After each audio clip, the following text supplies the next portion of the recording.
Hi ನಮಸ್ತೆ. ನಾನು ನಿಮ್ಮ ರಕ್ಷಾ ಗೌಡ ಮಾತಾಡ್ತಿರೋದು. ಏನಪ್ಪ ಲೈವ್ ವಿಡಿಯೋ ಮಾಡ್ತಿದ್ದಾಳೆ ಅಂತ ಯೋಚನೆ ಮಾಡ್ತಾ ಇದ್ದೀರಾ? ಹೌದು, ತುಂಬ ಜನ ಮೆಸೇಜ್ ಹಾಕಿದ್ರಿ, ಕಮೆಂಟ್ಸ್ ಹಾಕಿದ್ರಿ. ನಿಮ್ಮ ಲೈಫ್ ಸ್ಟೋರಿ ಬಗ್ಗೆ ಒಂದು ಬ್ಲಾಗ್ ಮಾಡಿ ಅಂತ. ಸೊ ನನ್ನ ಸ್ಟೋರಿನೇ ಇಟ್ಕೊಂಡು ನಾನು ಒಂದಷ್ಟು ವಿಡಿಯೋಸ್ನ ಮಾಡೋಣ ಅಂತ ಡಿಸೈಡ್ ಮಾಡಿದ್ದೀನಿ. ಆ, ನಾನು ನಮ್ಮಪ್ಪ ಅಮ್ಮಂಗೆ ನಾವಿಬ್ಬರು ಮಕ್ಕಳು, ನಾನು ಮತ್ತು ಅಕ್ಕ. ನನ್ನೂರು ಬಂದು ಚನ್ನಪಟ್ಟಣ. ನೀವು ಆಲ್ರೆಡಿ ನನ್ನ ಸ್ಟೋರಿನ ಸುವರ್ಣ ಸೂಪರ್ ಸ್ಟಾರಲ್ಲಿ ಸ್ವಲ್ಪ ನೋಡಿದ್ದೀರಾ ಅಂತ ಅನ್ಕೊತೀನಿ. ನೋಡದೇ ಇರೋರು ಕೇಳಿದ್ದೀರಾ, ಅವ್ರಿಗೆ ನಾನು ಹೇಳಕ್ಕೆ ಇಷ್ಟಪಡ್ತೀನಿ. ಯಾರು ತಪ್ಪಾಗಿ ತಿಳ್ಕೊಬೇಡಿ.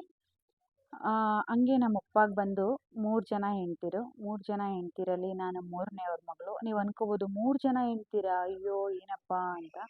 ಹೌದು, 3 ಜನ ಹೆಂಡ್ತಿರು. ಯಾವ ರೀಸನ್ ಮದುವೆ ಆದರು ಅಂತ ನನಗೂ ಗೊತ್ತಿಲ್ಲ ಸರಿಗೆ. ನಾನು ಕೊನೆಯವ್ರ ಮಗಳು. ನಾವಂತೂ ಲೈಫಲ್ಲಿ ತುಂಬ ಅಂದರೆ ಹೇಳ್ಕೊಳಕ್ಕೆ ಆಗಲ್ಲ, ಅಷ್ಟು ಕಷ್ಟಪಟ್ಟಿದ್ದೀವಿ. ಅಪ್ಪ ಬಂದು ಊರಲ್ಲಿ ಚೇರ್ಮನ್ರಾಗಿದ್ದರು. ಅವ್ರಿಗೆ ತುಂಬ ಇಂಟ್ರೆಸ್ಟ್ ಇತ್ತು ರಾಜಕೀಯದ ಬಗ್ಗೆ. ಹಂಗಾಗಿ ಅವರು ಊರಲ್ಲಿ ಚೇರ್ಮನ್ರಾಗಿದ್ದರು. ತುಂಬ ವರ್ಷಗಳು ಊರನ್ನ ಆಡಳಿತ ಮಾಡ್ಕೊಂಡು ನಡೆಸಿದಾರಂತೆ. ನಮ್ಮ ಮಮ್ಮಿ ಮದುವೆ ಆದಮೇಲೂ ನಾವು ತುಂಬ ಚೆನ್ನಾಗಿದ್ವಿ. ಒಂದು ನಾನು 9th ಸ್ಟ್ಯಾಂಡರ್ಡ್ ಓದಬೇಕಾದ್ರೆ ಅಪ್ಪಗೆ ಸ್ಟ್ರೋಕ್ ಆಯಿತು.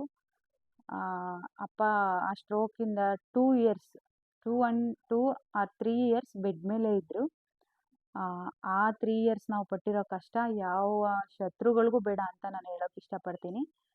ಅದಾದಮೇಲೆ ತುಂಬ ಜನ ಗಂಡ್ಮಕ್ಳು ಬೇಕು, ಇವಾಗಿನ ಗಂಡ್ಮಕ್ಳು ಬೇಕು ಹೆಣ್ಮಕ್ಳು ಬೇಡ ಅಂತಾರೆ. ಆದರೆ ಗಂಡ್ಮಕ್ಳಿಗಿಂತ ಮೇನ್ ಹೆಣ್ಮಕ್ಳು ಇರಬೇಕು.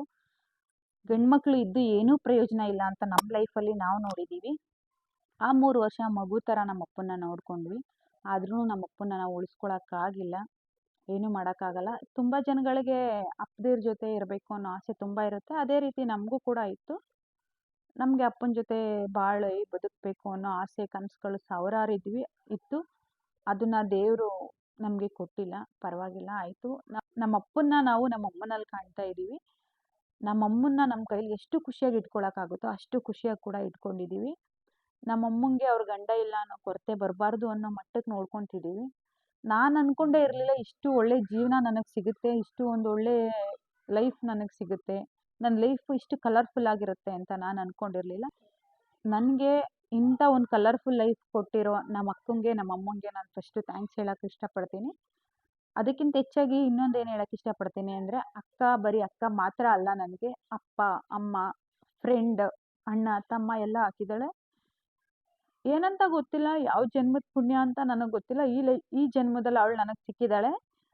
ಅವಳು ನನ್ನನ್ನು ಯಾವ ರೀತಿ ನೋಡ್ಕೋತಾಳೆ ಅಂದರೆ, ತನ್ನ ಸ್ವಂತ ಮಕ್ಕಳೂ ಅವಳು ಯಾವತ್ತೂ ಆ ಥರ ಕೇರ್ ಮಾಡಿದಳೋ, ಅವ್ರು ಬೇಕು ಅಂದಿದ್ದು ಕೊಡಿಸಿದಳೋ ಇಲ್ವೋ ಗೊತ್ತಿಲ್ಲ. ಆದರೆ ನನಗೆ ನನ್ನ ಅಕ್ಕ ಅಮ್ಮನೇ ಎಲ್ಲ. ನಮ್ಮ ಅಕ್ಕನ ಅಕ್ಕ ಅಂತ ಹೇಳೋದಕ್ಕಿಂತ ಅಮ್ಮ ಅಂತ ಹೇಳೋಕ್ಕೆ ಇಷ್ಟಪಡ್ತೀನಿ. ನಮ್ಮ ಅಮ್ಮನೂ ಅವ್ರು ಚಿಕ್ಕವರಿದ್ದಾಗಿಂದನೂ ತುಂಬ ಕಷ್ಟಪಡ್ಕೊಂಡು ಬೆಳ್ಕೊ ಬಂದಿದ್ದಾರೆ. ಆ ಕಷ್ಟ ಏನು ಅಂತ ನಮಗೂ ಹೇಳ್ಕೊಂಡು ತಿಳಿಸ್ಕೊಂಡು ಕಷ್ಟದ ಪರಿಸ್ಥಿತಿಲಿ ನಾವು ಯಾವ ಥರ ಜೀವನ ಮಾಡಬೇಕು ಅನ್ನೋದು ಕೂಡ ಹೇಳ್ಕೊಟ್ಟಿದ್ದಾರೆ. ತುಂಬ ಜನ ಕೇಳ್ತಿದ್ರಿ, ನನಗೆ ಮದುವೆ ಆಗಿದೆಯಾ, ನೀವು ಓದಿರೋದೇನು, ಏನು ಕೆಲಸ ಮಾಡ್ಕೊಂಡಿದ್ರಿ ಅಂತ. ಅದಕ್ಕೆಲ್ಲ ನೆಕ್ಸ್ಟ್ ವಿಡಿಯೋದಲ್ಲಿ ನಾನು ಆನ್ಸರ್ ಕೊಡ್ತೀನಿ. ಇವತ್ತು ನಿಮಗೆ ನಾನು ಯಾರು, ನಮ್ಮ ಅಪ್ಪ ಅಮ್ಮ ಏನು ಮಾಡ್ಕೊಂಡಿದ್ದಾರೆ ಇಷ್ಟು ತಿಳಿಸ್ಕೊಡ್ಬೇಕಿತ್ತು, ತಿಳಿಸ್ಕೊಟ್ಟಿದ್ದೀನಿ. ತುಂಬ ಜನಕ್ಕೆ ನಾನೊಂದು ಮಾತು ಹೇಳೋಕ್ಕೆ ಇಷ್ಟಪಡ್ತೀನಿ. ಎಲ್ರಿಗೂ ಅಪ್ಪ ಅಮ್ಮನ್ನ ನೋಡ್ಕೊಳ್ಳೋ ಅದೃಷ್ಟ ಸಿಗಲ್ಲ. ಅಕಸ್ಮಾತ್ ನಿಮಗೆ ಸಿಕ್ಕಿದ್ರೆ ಆ ಅದೃಷ್ಟನ ಕಳ್ಕೊಬೇಡಿ. ತುಂಬ ಜನಕ್ಕೆ ಅಪ್ಪ ಇಲ್ಲ, ಇನ್ನು ಕೆಲವು ಜನಕ್ಕೆ ಅಮ್ಮ ಇಲ್ಲ, ಇನ್ನೂ ತುಂಬ ಕೆಲವು ಜನಗಳಿಗೆ ಅಪ್ಪ ಅಮ್ಮ ಇಬ್ಬರೂ ಇಲ್ಲ. ನಿಮ್ಗೆ ಅಪ್ಪ ಅಮ್ಮ ಇಬ್ಬರೂ ಇದ್ದರೆ ನೀವೇ ಅದೃಷ್ಟವಂತರು. ಇನ್ನೊಂದು ಮಾತು ಹೇಳೋಕ್ಕೆ ಇಷ್ಟಪಡ್ತೀನಿ ಫೈನಲ್ ಆಗಿ, ಯಾರಿಗೆಲ್ಲ ಅಪ್ಪ ಅಮ್ಮ ಇದ್ದಾರೆ ಅವರು ನಿಮ್ಮ ಕೈಲಿ ಆದಷ್ಟು ಚೆನ್ನಾಗಿ ನೋಡ್ಕೊಳ್ಳಿ. ತುಂಬ ಜನಕ್ಕೆ ಅಪ್ಪ ಇಲ್ಲ, ಇನ್ನು ಕೆಲವು ಜನಕ್ಕೆ ಅಮ್ಮ ಇಲ್ಲ. ಅಪ್ಪ ಅಮ್ಮ ಇಬ್ಬರೂ ಇರೋರು ಅದೃಷ್ಟವಂತರು. ನಮಗೆ ಅಪ್ಪ ಇಲ್ಲ ಅನ್ನೋ ನೋವೇನು ಅಂತ ಅಪ್ಪ ಇಲ್ಲದೆ ಇರೋರ್ಗೆ ಅಷ್ಟೇ ಗೊತ್ತು.